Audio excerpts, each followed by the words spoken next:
Normal types. Chinchino may not be the first Pokemon that comes to mind when you think pretty, but it really is. It does its very best to present itself, and it's super big on staying clean. I can easily see some rich snob having a Chinchino as a pet. And look at its scarf. The way it flows is pretty. I could see like a fashion model in the Pokemon world having one, or even a runway model. Or I guess the Pokemon equivalent would be a Pokemon coordinator. Either way, point still stands. Delcatty is the prim Pokemon, and I had to look up what that even meant because I honestly had no idea. But apparently it means stiffly formal and respectable, feeling or showing disapproval of anything regarded as improper. And I feel like that fits Delcatty. It's very elegant looking. Again, some rich snob would probably have one as a pet. The purple accents really emphasize its beauty, and I especially like the spiky ears. They look like crowns. Fire types. Ninetales is a very elegant Pokemon. It looks majestic. The golden fur paired with its red eyes go so well together. But what I think emphasizes its beauty most is its long flowing hair and those iconic 9 tails. It's the very embodiment of elegance, and I think everyone can agree it easily smokes out the other fire types. I mean, just look at its confident face. It just has this confident demeanor. Rock types. Now wait.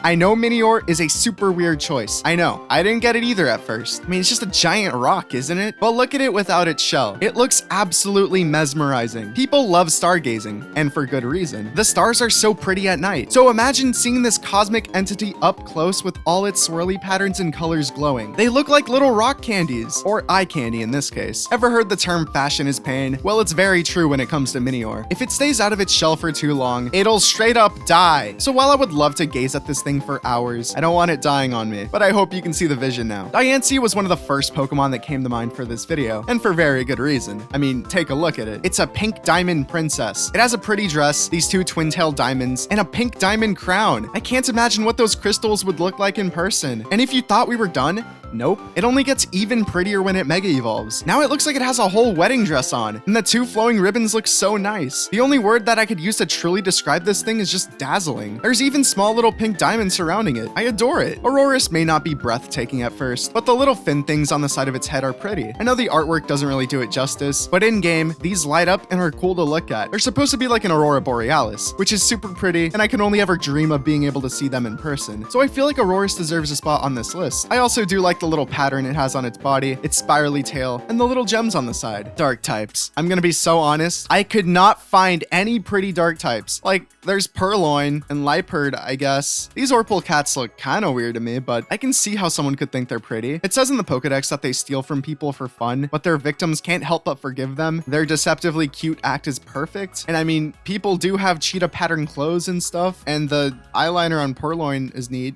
Okay, I'm sorry, I can't do this. I'm gonna go ahead and give it to Alolan Meow. While it may not be pretty, I do think it's super elegant if nothing else. I really love its smug face. According to its Dex entries, it was owned by royalty, so these little cats have class to them. But as a result, they're super snooty and hard to handle, which apparently makes them even more popular. Just whatever you do, don't evolve this thing. Its glow down is so miserable, it looks like it swallowed a watermelon. Now, I thought that would be the end of the dark types, but there is one more. I already talked about Absol before, so I'll keep it brief. But I want to talk less about Absol and more about Mega Absol, because this thing is very beautiful and elegant like an angel. It has big angelic wings, long flowing hair, and it just radiates divinity, like it came straight from the heavens. Steel types. I think Magearna is the prettiest steel type hands down. It reminds me a lot of Diancie. It has that whole princess vibe, but this time, she's a robot. It's a very graceful looking Pokemon. The Pokeball design it has kind of looks like a dress. It's even depicted as one in its concept art, and its sparkling eyes look super pretty too. They're pink and have a cross pattern in them, and the gold accents around its body only emphasize everything. It makes the Pokeball look even more like a dress, and she even gets little eyelashes. Magearna's arm can also open up, which gives it the appearance of a flower, and it shoots out pink beams. This is the very embodiment of a robot princess. While original color Magearna looks cool, something about the pink contrasting with the gray in the normal one is just super appealing. I like it a ton. Dragon types. Most dragon types are pretty tough looking, which makes Altaria stand out that much more. Its wings resemble a cloud, and it's bright blue just like the sky. Watching the clouds is such a pleasant experience. So of course the living embodiment of a cloud looks just as pretty. Licia uses one in her contest, so I think people agree in the Pokemon world too. I like the little ribbons it has on its head, and when it mega evolves, it only gets even fluffier. You just need to make sure you don't get this thing wet, or you'll be left with whatever this thing is. Psychic types. You already knew Gardevoir would be somewhere on this list, let's be real. This thing has a very pretty design. The white dress it has just screams elegance, and so does its posture. It just looks very calm and relaxed, but confident in itself at the same time. It has a very nice color scheme, theme. The head design resembles hair and it kind of reminds me of Yukari Takaba. It doesn't just end there though. Gardevoir's Mega Evolution looks even prettier. It looks like a gown someone would wear to a ball, and the little spikes coming from its face look very regal to me. Like, this thing is super high class. It's just a very beautiful Pokemon design. I adore Meloetta's design a ton. It uses super light shades of colors, the green gives me a sense of serenity, and it's just overall super elegant and pretty. I really love the fact that her hair resembles sheet music. Apparently it's supposed to be her cry, but I hear it more as the Pokemon Center theme. But regardless, I still really love the detail a ton. This thing reminds me of old Vocaloid designs, especially with the colors it uses. And there's absolutely no way shiny Meloetta is not at least a little inspired by Hatsune Miku. It turns turquoise and it sings, and it's so pretty. Meloetta also has an alternate form, which turns her hair orange and she wraps it on top of her head. And while I prefer the original, the added skirt is a nice little touch. She's like a ballerina. Electric types. Pachirisu honestly didn't have much competition, and I'd consider it more cute than pretty, but that's not to say it isn't pretty at all. It has a pretty white fur coat, a big fluffy tail, and yellow cheeks. It's a very elegant critter. I do think its shiny makes it prettier though because it turns pink. Not much else to say really. It kind of just won under circumstance. I do think it's cute though. Water types. Primarina is a very underrated starter Pokemon, and I think that's mostly because it leans more into a feminine design, and boys are more interested in super cool dragons and stuff. And while it's not my first choice in Alola, or even my second, I still really like its design. It's this very pretty mermaid siren seal thing. I love the colors a ton. They use dark blues, light blues, white, and pink. Its hair has these pearls that help it pop, and the frills on its body are nice. It also has a pink starfish on its head. It's just a very beautiful design, and mermaids are known for their beauty, so it makes sense. It would be criminal to not have Milotic on this list. It has such a pretty design, and it even evolves from Feebas by leveling up its beauty stat. The Pokédex even talks about just how insanely beautiful this thing is, and it really lives up to all that hype. The blue and reddish pink scales stand out a ton, and they have this really pretty pattern, and it even looks like it has twin tails. This thing is just the embodiment of beauty. Fairy types. I wasn't sure if I wanted to include Alcremie, but what the hell, why not? No, not why not. It might not have the most interesting design ever, but I do really like it. It's just a bunch of whipped cream, but it kind of looks like it has hair, a dress, and strawberry clips in its hair. It reminds me of a princess you'd see in Adventure Time, where they'd be heavily inspired on something. In this case, whipped cream. What I love about Alcremie though, is that there are so many customization options for this thing. Red, yellow, green, blue, white, black, with different colored accents and toppings. Topping colors, eye colors, it's just so customizable. I can guarantee there's at least one Alcremie variant that you like, and if you don't,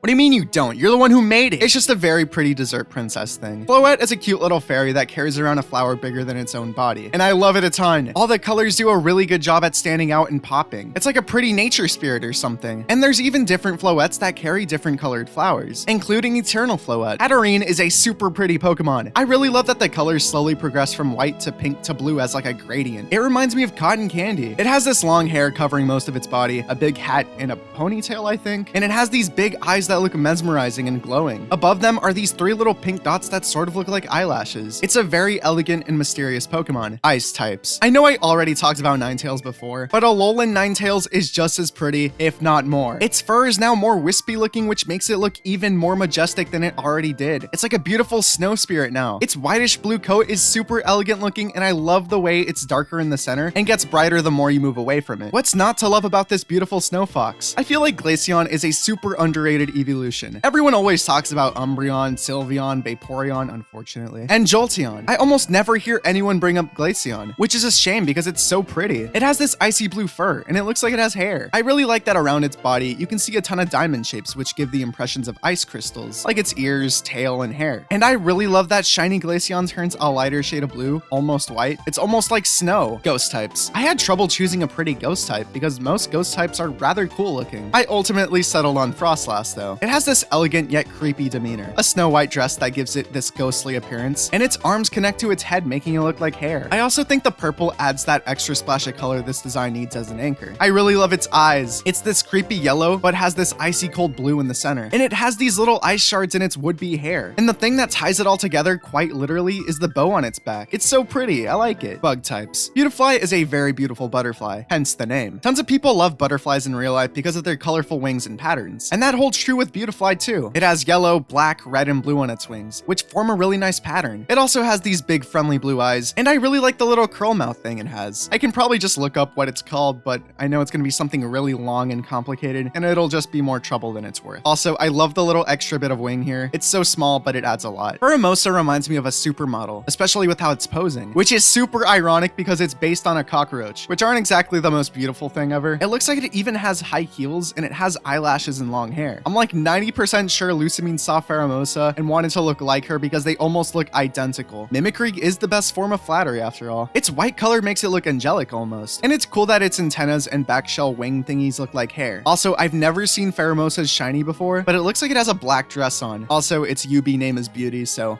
there's that. Ground types. Okay, this one really threw me for a loop. I had no idea who to choose at all. So I'm choosing Mega Steelix, I guess. And honestly, the more I look at it, the more confident I am in this choice. It has these really beautiful crystals around its body, and I really love the blue hexagons a ton. There's this shiny ring of rocks around it, which gives it the impression of like a celestial body or like an asteroid belt. And the end of its tail is a super pretty crystal. Okay, Mega Steelix won me over. I think this is the perfect choice. Fighting types. I thought I'd have a way harder time finding a pretty fighting type. Most of them are rather tough looking, but thankfully, Hisuian Lilligant is really pretty. It has this big pink flower in its hair, and the center of it sort of resembles a crown, and it has a little skirt that reminds me of a ballerina. Unlike its Unovan counterpart, it keeps its hair short, likely to make it easier to fight. And I especially love that its eyes look like flower petals. It's such a small detail, but it's great. Mienshao is a super elegant Pokemon. It has these long sleeve-like things in front of its hands, which remind me of a certain type of robe or dress in Japan, but I honestly don't know what they're called. I don't think it's a kimono, or maybe it is. I don't know. Either way, it's pretty. I like it. I really love the purple they used for it, and it has these pretty lashes or eyeliner. I don't know what you'd call it, to be honest, but it works. I honestly forget that Mienshao even exists, but to be fair, I forget a lot of things. Regardless of whether or not I forget, Mienshao is a very elegant Pokemon. Flying types. Vivillon, just like Beautifly, is another butterfly Pokemon, but I honestly love Vivillon a lot more. There's way more focus on its wings, which are the part people care about most, and they're super bright and up in your face. And it also has these really strange eyes, but I like them a ton. They're like square and pixely, just like the pattern on its wings. But the thing that puts Vivillon on a whole nother level is its variants. There's a ton of them, and each one looks super beautiful. I can't talk about all of them, but some of my favorites are the Pokeball pattern, the Icy Snow pattern, the Monsoon pattern, the Marine pattern, and the Polar pattern. They're all just so great. There's something here for everyone. Poison types. There was no good choices for poison type, so I was only left with Salazzle. Its dex entries talk about how it uses its beauty to control male Salandids, so there's that. I think the pink on it is neat, and its purple eyes have these pretty lashes. I don't know what else to say, I'm gonna be honest. There's Salazzle, you guys. Yeah. Grass types. There's a ton of really pretty grass type Pokemon, which is not really surprising considering that nature is on its own very beautiful. Like for example, Blossom. It's super pretty. It looks like a hula dancer because of the leaf skirt it has, along with the two flowers in its hair. And it has blush on its face, which reminds me of Kirby. It's a very pretty Pokemon. I mentioned Glaceon earlier, but Leafeon is pretty too. I adore the grass tail it has and the little tufts of green around its body. I also really like that its ears slowly turn into leaves. It's a very beautiful design. Lurantis is a given. It has those long sleeve things Mienshao has. Still don't know what they're called, but it looks elegant. I really love the pink used throughout its design, and it has this huge star-shaped bow on its back. I also love the little tufts of hair it has on the side of its head. Everything just goes super well together, and the stripes are a nice addition. Also, I just want to say, its name Bloomsicle sounds so sick, like what? Steenie is also very pretty. It's like a little grass princess. It has a big puffy dress, and its twin-tail grass hair with the stem ahoge is such a genius design. Also, the dress frills, or whatever you call them, resemble a peeled mangosteen, and it has these really pretty triangle lashes on its side. It's just a pretty design all the way around. Pink, white, and green are such great colors together. And I already talked about Hisuian Lilligant, but now it's Unovan Lilligant's turn. It has a super pretty grass dress, long grass hair, those beautiful petal eyes, and the flower on its head is huge. And it has this super big crown yet again. It also has little grass leaf arms. This is what I would imagine a flower princess to look like. It uses this super bright, vibrant green and this less intense one for a nice contrast. And it really makes the orange and yellow pop a ton. I love it. The shiny gets even better. The flower and its eyes turn pink, and we get these pretty turquoise accents. It's just super pretty.